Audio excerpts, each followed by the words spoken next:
Let's dig in. I'm going to frame up the talk from the perspective of major mistakes that sales leaders make. I oftentimes meet prospective clients after they've been in this wreck, right? And I oftentimes meet prospective new clients after they have been in this wreck half a dozen times. Today is the framework of mistakes that we make, how to either stop making them or how to avoid them if you're early enough in your journey where you haven't begun making the mistakes yet.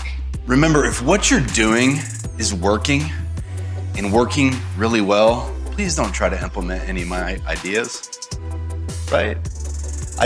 Because this happened multiple times where someone was, hey, I really like this idea. And we started talking through it and I'm like, well, what's your conversion ratio? Oh, we're killing it.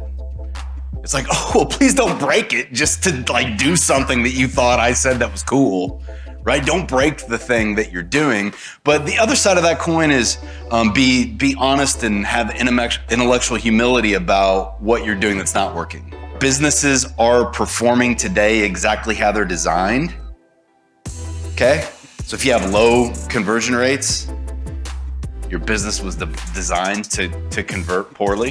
If you don't get in front of enough new opportunities, your business so far to date has been designed to not get you in front of enough opportunities. If you have high turnover, your business was designed to create high turnover, right?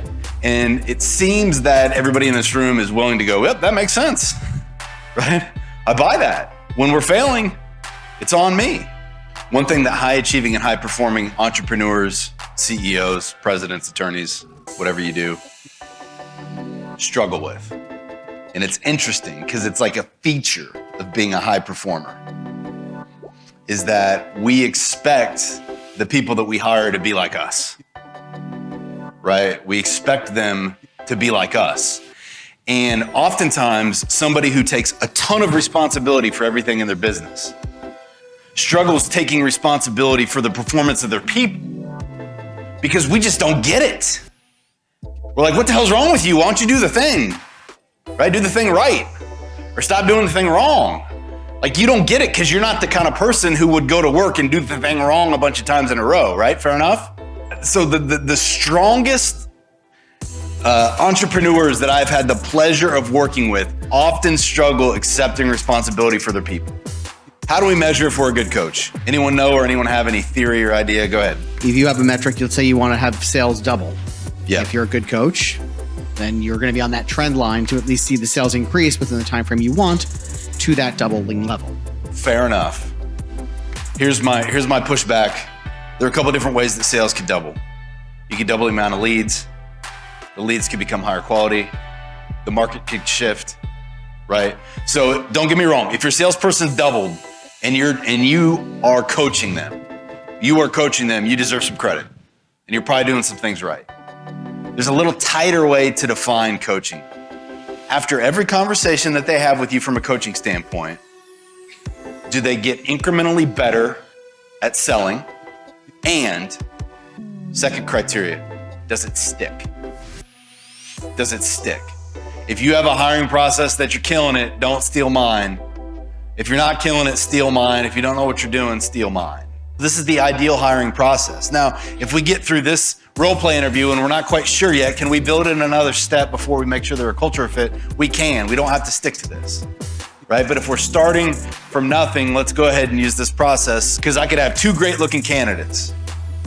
And one of my candidates, our biggest problem is we have a question about coachability. Maybe his responsibility score is low. Maybe he's showing up not coachable. Okay, I got to start there because that's fatal, right? That ain't gonna work. So I got to start there. Now, candidate B might be high responsibility, high coachability, struggles with asking questions, isn't great at consultative selling, isn't great at selling value, right? I don't have infinite time. I can't ask every person that we interview the same 100 questions, right? So this person gets a way different interview than this person based off of the competency screen. And that's the heart of what I want to know in the sales interview. We're still on competencies, and then we can get into a little bit of experience if you want to. Check your personality biases.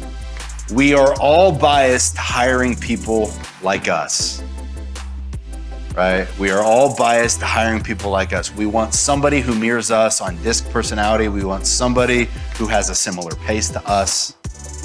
We want to hire people who are like us, and it is so easy to make bad decisions based off of these personality biases that we have.